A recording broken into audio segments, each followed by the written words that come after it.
Alright, so let's talk about even more secrets and glitches you can do in Spider-Man 2, including ways to level up to 60 in minutes if you want to get the first stack already at max level, but there's some other advantages in there too. Plus many more cool tricks that you can pull off during Traversal to just make everything a lot better.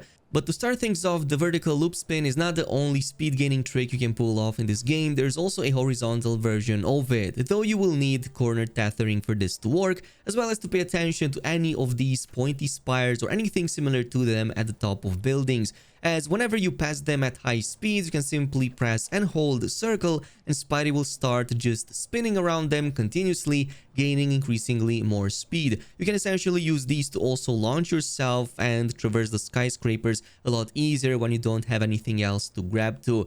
And this is something that you can combine, for example, with the loop-de-loop and create some really awesome results, like going from a loop-de-loop to a horizontal spin, then to a vertical one, so on and so forth, essentially just traversing the skyscraper scene a lot cooler than before. Now this is exactly as you would with the corner tethering on buildings, except that since there's no obstacles to break the line, you can continuously hold that button and Spidey will just circle around those spires very easily. It's by far one of the coolest new tricks I played around with, so totally check it out, it's definitely worth it.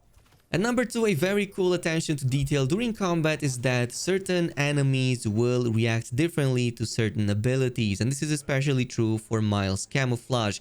So for example, if you use it against human enemies, even in the middle of combat, they will completely lose track of you and they will no longer see you nor detect you. Case in which you can just use your abilities against them or attack them freely because generally they will not see you. However, if you use the same ability against symbiotes, this will completely not work as they have other means to detect you. Maybe by sound or maybe just by body heat, I'm not entirely sure. But in every single encounter against symbiotes, I had to immediately pop out of stealth or use the Prowler Strike, otherwise they would immediately detect me. So yeah, that's a hard counter against them. But there's other cool things you can pull off with the invisibility. For example, if you do ground slams, usually it's not going to break stealth, but you can also cause that Prowler Strike to appear on one of the enemies and still have a chance, for example, to do takedowns or, yeah, silent takedowns against enemies, even though you just entered combat.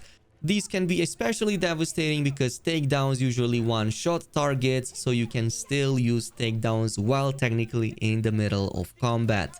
At number 3, another amazing attention to detail is that your web lines are fully physics enabled. Not only will they bend as they support your weight and you move along them, but things in the environment can also interact with them or destroy them. So one of the best examples is that if you set a bunch of these lines in front of some train tracks, any incoming train will absolutely destroy them. So for example, if you were to stay on one and the passing by train just comes by, they will destroy that line and you will also fall down as usual, which I think is really nice. They could have totally just not done that and let them completely go through objects, but no, they are completely physics enabled, so that's pretty nice. Another one, also combat related, is that those Sandman enemies are not the only ones that are completely weak to water. Symbiotes are too, and you can one-shot symbiotes by just throwing them in water. So whenever you find yourself near the river or any other such place, simply use especially the ground strike, since this is going to cause enemies to just like get thrown back. And what this does is that it immediately extracts the humans out of the symbiotes, as well the symbiotes, I guess, get dissolved in the water. And I've done this over and over with multiple types of symbiotes. It seems that every single one of them is completely weak to water damage. I'm not sure how lore accurate that is. The only thing I know is that symbiotes technically should be resistant to fire, according to some comics at the very least. Moving on to number 5, as if the ability to place the charge jump on a shortcut wasn't ridiculous enough, you can now also do a continuous ground slam effect to completely destroy groups of enemies, regenerate your focus bar, as well as some of your other abilities. And it's by far the best way to completely throw enemies off buildings, one-shot them, and immediately deal with any rooftop crime activities. It's completely ridiculous to look at, but it is quite efficient at doing what it does best, which is just throwing enemies in a 360 radius all over the place. So if you want to throw them off buildings, in water, or in other hazards, this is the best way to do it. However, there's one little disadvantage, is that some enemies don't get interrupted like the elites or the bigger brutes. So you might fall straight into a very big swing that might throw you all over the place. But otherwise, a really fun bunny hop kind of ability. And while we're on the subject of abilities, certain costumes do have their own that can only spawn very rarely. However, they do look very cool, and a couple of them are a return from the previous game. So one of them is the programmable matter suit for Miles. What this does is that it has a chance whenever you do finishers to also spawn some of these spider arms instead as well. So this is exactly as Peter does in some of his ultimates, but it's also the only way to get the spider legs on Miles essentially. Unfortunately, they don't seem to change color when you change the outfit style, so it's always going to be that black and red kind of tint with the glitchy effects going on.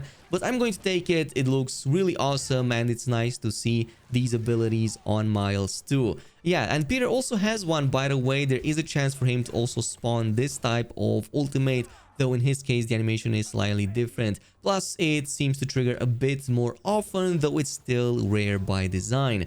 And there's another outfit that does similar, another return from Miles Morales, the Bodega cat suit. So this comes with that cat finishing animation whenever you're in the air especially. That's because when you do these air attack tricks against enemies and then immediately follow up with one of these finishers, it seems that it gives you the highest chance for the cat finisher to also spawn. Now there are also some ground ones too, but this was the one I was able to trigger most often. But it doesn't stop here, because there's an XP glitch in the game that lets you pretty much level up in minutes all the way up to max. Well, technically it's 10 minutes per 10 levels depending on your speed, and mostly it's after level 21, and that's because you will need the aerial escapades as well as the aerial dash and the dodge. Plus, you're going to also need this ability right here called the active spider, so that it increases the height of the spider jump and the spider dash.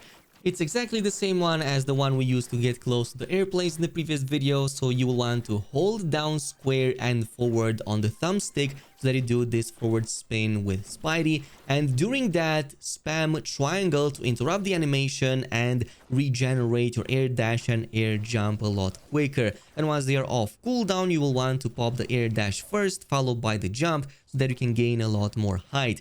I found this to be the easiest with Peter because his jump ability especially is a lot more vertical. It just goes straight up compared to the same variant from Miles, but it should work in both of these situations. However, every 2 rounds of popping up the air dash and the air jump will give you roughly 370 to 400 XP, which is almost as much as a mission, but you're basically doing it in just a few seconds. So simply do the tricks with the triangle spam. Once the cooldown is up, immediately go into air dash and air jump, immediately do again the tricks, do another air dash and air jump, and then stop for a split second so that the XP counts and you see it popping up on the bar above. And I'm saying that because it's not going to give you any extra XP over 400. However, just 2 loops of going from air dash to air dash is going to give you enough for about 370, sometimes 400 depending on how you pull it off. You also don't want to do any other trick than the hold square and forward, because this is the best that ties in with the animations. You also don't want to interrupt them at any point and do them as fast as possible so that you also benefit from those multipliers. When all of these combined together come into play, you're looking at that amount I was talking about, 370 to 400 XP. Now this is so fast that you can literally get 1 level in less than a minute depending how efficient you are. Mostly after level 21 once you get all of these abilities. But from 21 to level 60 you're looking at no more than 45 minutes in total and getting max level. There's another outcome, however, besides just leveling up fast and having enough skill points to dominate everything, and that is the fact that you get some components of the symbiote powers before you even get to reach that part in the story when you do get the symbiote powers. So for example, at level 50 you can unlock the black classic symbiote suit, which by the way also brings you those black webs as well as the black wingsuit, plus the tendrils whenever you use air dash and air jump. So it doesn't really make any sense, but you do have portions of the symbiote abilities before even reaching that point in the story. At this point, I did not even get to contact Harry just yet, and especially did not even start that mission with him.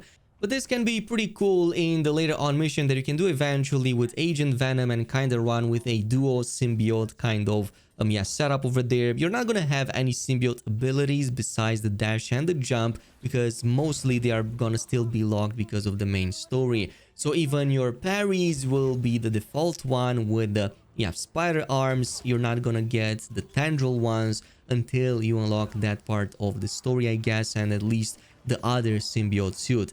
But yeah, that's pretty much it with all the glitches and new stuff. Totally let me know down below in the comments if there's any others that you might have found. There seem to be a ton of them in Spider-Man 2 this time around.